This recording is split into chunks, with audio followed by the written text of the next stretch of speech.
Estimados e estimadas, depois de orarmos, pedirmos a inspiração de Deus, eu gostaria de retomar, nós estávamos partilhando na última aula, dentre alguns objetivos, foi discutir a relação entre as áreas da teologia, Bíblia, teologia sistemática, pastoral, entendendo que homilética é um campo da teologia que está dentro de teologia prática e teologia pastoral.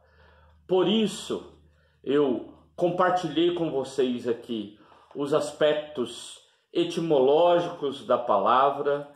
Nós vimos a questão da definição de homilética por dois autores, professor Luiz Carlos Ramos e também o professor Nelson Kirst, Os dois trabalham a homilética enquanto ciência e arte. Lembrem-se sempre disso.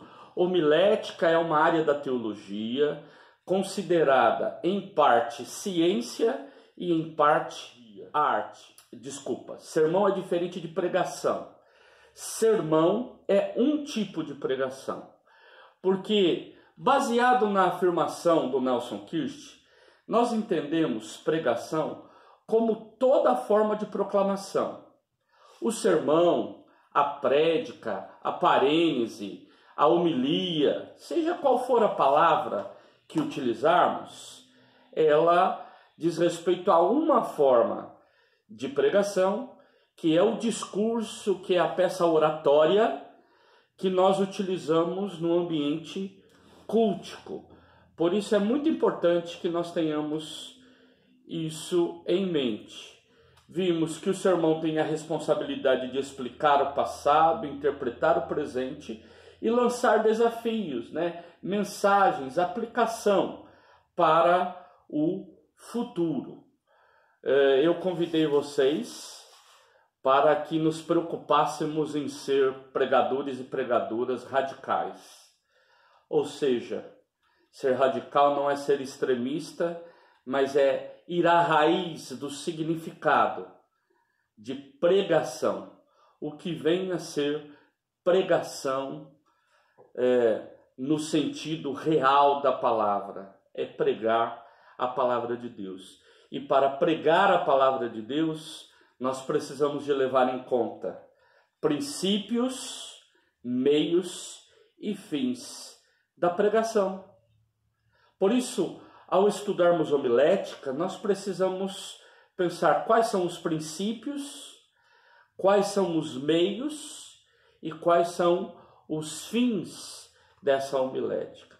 Enquanto princípio, nós vimos na aula passada, temos que levar em consideração os referenciais teológicos. Por isso, a nossa pregação precisa de levar em consideração a teologia bíblica. Se não é bíblica a nossa pregação, então não é pregação.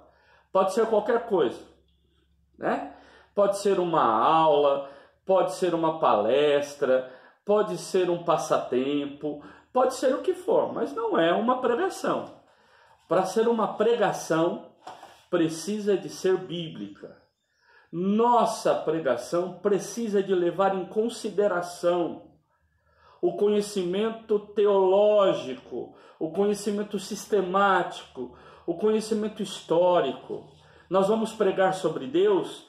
Então, qual é a concepção de Deus que nós cristãos temos? Nós vamos falar sobre o desafio missionário. Qual é a compreensão missiológica que nós temos? Nossa pregação tem que ser cristológica. Ok, qual é a concepção de cristologia que nós temos?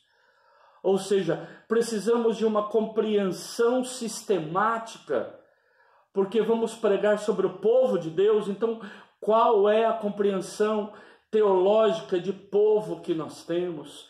Qual é a compreensão de humano que nós temos, antropológica? Qual é a nossa leitura da antropologia teológica? Senão nós pregamos um monte de coisa, menos teologia cristã.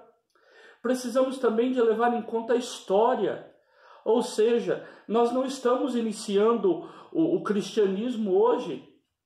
Deus se relacionou com o seu povo no decorrer de todo o tempo e de toda a história. E houve, antes da teologia, vida, relacionamento com Deus. Então, houve vida antes desse texto que nós interpretamos. Nós precisamos de nos preocupar com isso. E nós precisamos também de levar em consideração a teologia pastoral.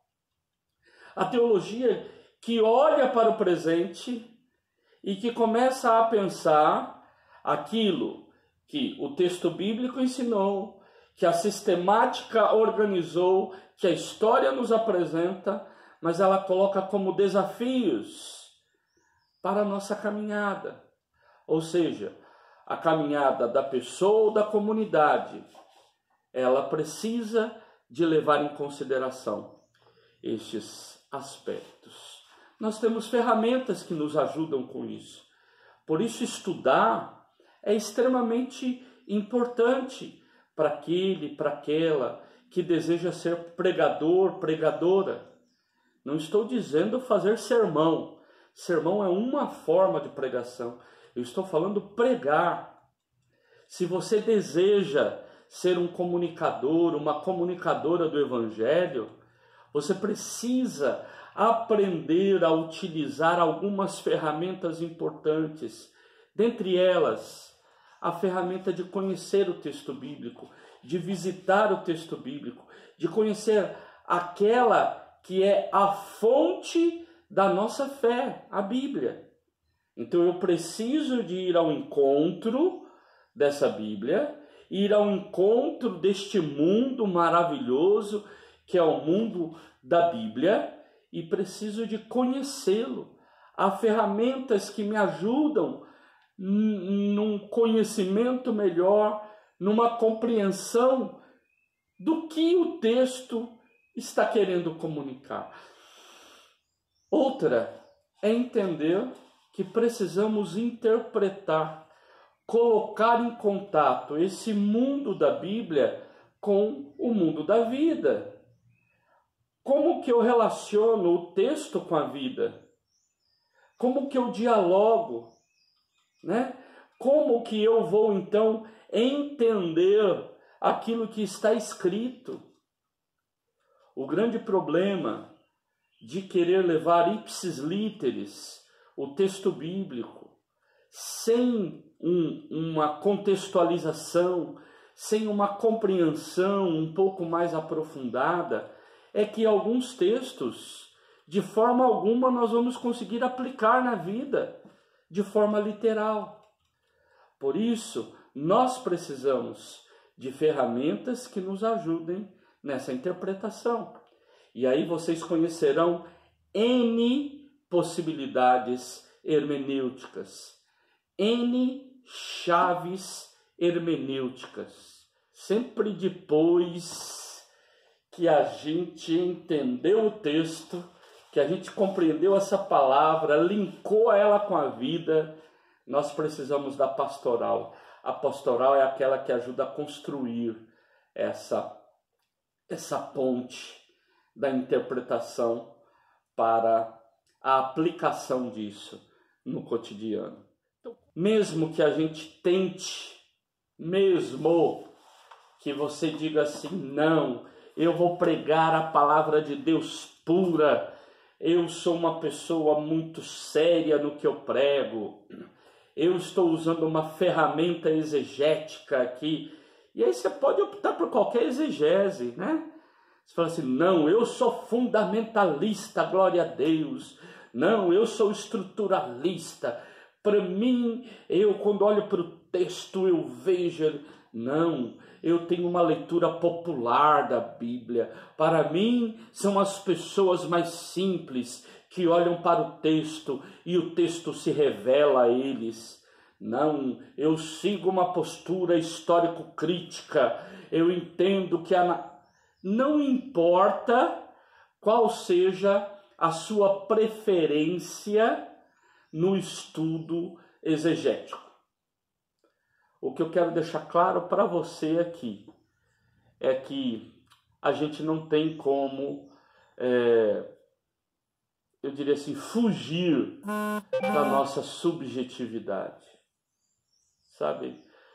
Mesmo que a gente tenha toda a pretensão, muito do que nós fazemos tem caráter ideológico. Pode ser em alguns momentos consciente ou inconsciente. Por isso que você tem esses intelectuais da suspeita, século XIX, né? Depois início do século XX. Você tem esses intelectuais que mexeram com a gente. Beijo! Tchau, tchau!